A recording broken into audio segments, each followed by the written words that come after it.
বাগদাদের সেই গ্রীষ্মের বিকেলে বাজারে প্রাণ ছিল। মশলার দোকান থেকে জাফরান আর এলাচের গন্ধ, রেশমের দোকানে রঙিন কাপড়ের ঝলকানি। মানুষ কেনাকাটায় ব্যস্ত, আর বাতাসে ভাসছিল ব্যবসার গুঞ্জন। তমিম ইবন সালে হেঁটে যাচ্ছিলেন বাজারের মাঝ দিয়ে। সাদামাটা একটি সুতির জামা, ধুলো মাখা জুতো।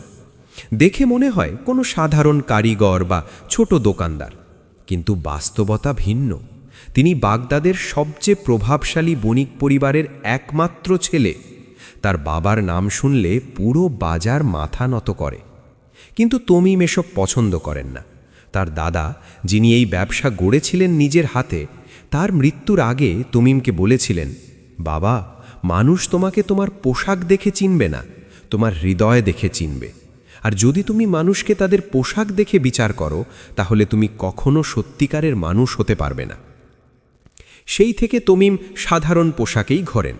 শুধু গুরুত্বপূর্ণ চুক্তি বা রাজকীয় অনুষ্ঠানে দামি পোশাক পরেন। আজ তার একটি বিশেষ কাজ ছিল। জাবের ইবন হুসেইনের দোকানে যেতে হবে।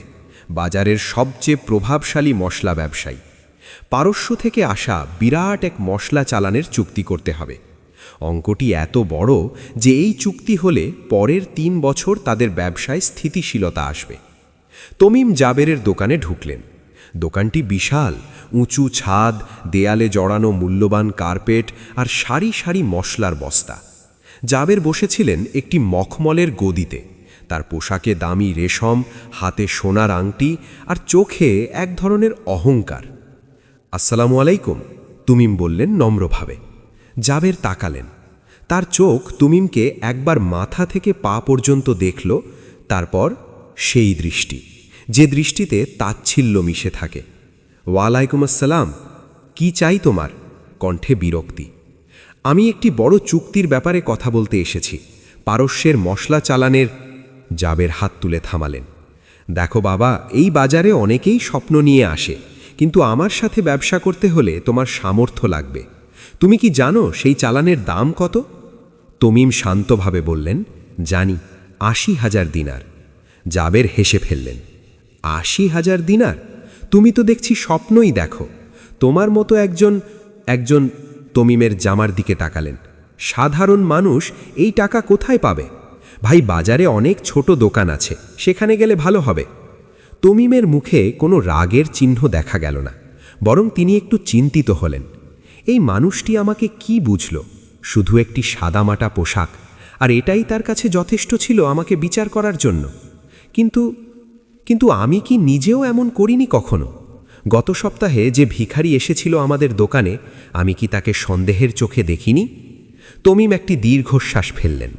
তারপর তার কাপড়ের ভাঁজ থেকে একটি সিল করা চিঠি বের করলেন। চিঠিতে তার বাবার ব্যবসায়িক মুহর, যা পুরো বাগদাদে পরিচিত।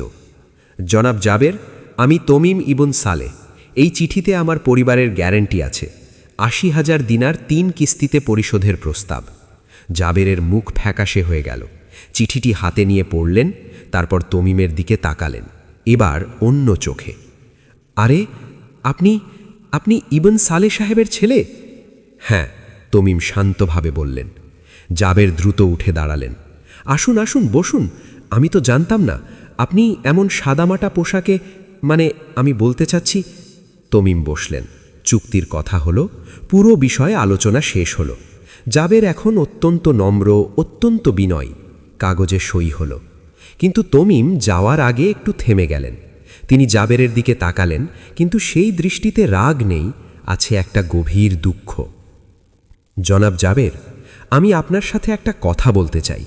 জাবের সতর্ক হয়ে বললেন, জি অবশ্যই। আজ যদি আমার বাবার নাম না থাকতো, যদি এই সিল মোহর না থাকতো, আপনি কি আমার কথা শুনতেন? জাবের চুপ, তার মুখে উত্তর নেই। আমি জানি উত্তর কি, এবং এটাই আমাকে কষ্ট দেয়। কারণ আমিও হয়তো একই ভুল করেছি জীবনে। আমিও হয়তো কাউকে তার পোশাক দেখে বিচার করেছি, তার কথা না শুনেই তাকে ফিরিয়ে দিয়েছি। তমিম একটি দীর্ঘশ্বাস ফেললেন, তারপর বললেন, জনাব, আমি রাগ করছি না, কিন্তু কল্পনা করুন, আজ যদি আমি সত্যিই একজন সাধারণ মানুষ হতাম, কিন্তু আমার কাছে সত্যিই ৮০,০০০ দিনার থাকতো, তাহলে কি আপনি একটা বড় সুযোগ হাতছাড়া করতেন না? জাবের কিছু বলতে গেলেন কিন্তু পারলেন না। তমিম উঠে দাঁড়ালেন, আল্লাহ আমাদের সবাইকে হেদায়েত দিন, আমাকে, আপনাকে, সবাইকে। তিনি বেরিয়ে গেলেন বাজার থেকে। সূর্য তখন পশ্চিমে ঢলে পড়ছে, মাগরিবের আজান হবে আর কিছুক্ষণ পরেই। সেই রাতে জাবের ঘুমাতে পারেননি। বারবার মনে পড়ছিল তমিমের শেষ কথাগুলো। তিনি ভাবছিলেন, কতজন মানুষকে আমি এভাবে ফিরিয়ে দিয়েছি, কতগুলো সুযোগ হাতছাড়া করেছি, আর শুধু ব্যবসা না, কত মানুষের হৃদয়ে আঘাত দিয়েছি। কিন্তু একই সাথে তার মনে আরেকটা প্রশ্নও জাগছিল, তমিম কি ঠিক আছে সব সময়? সে তো সাধারণ পোশাক পরে ঘোরে, তারপর শেষ মুহূর্তে নিজের পরিচয় দেয়। এটা কি এক ধরনের পরীক্ষা নেওয়া নয়, মানুষকে ফাঁদে ফেলা নয়? আসলে কে সঠিক, কে ভুল? পরের দিন সকালে জাবের তার দোকানে এলেন এবং সেদিন থেকে তিনি একটি সিদ্ধান্ত নিলেন, যে কেউ আসবে তার পোশাক যাই হোক তাকে শ্রদ্ধার সাথে শুনবেন। কিন্তু জীবন সহজ নয়।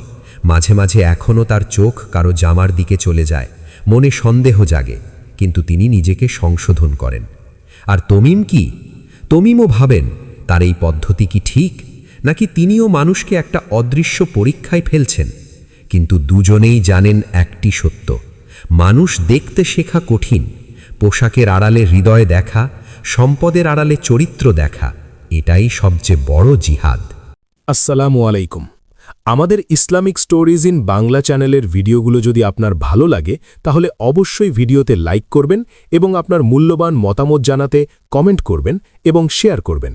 আর নতুন নতুন ইসলামিক গল্প, দাওয়া, নবীদের জীবনী ও শিক্ষামূলক ভিডিও পেতে আমাদের চ্যানেলটিকে সাবস্ক্রাইব করতে ভুলবেন না।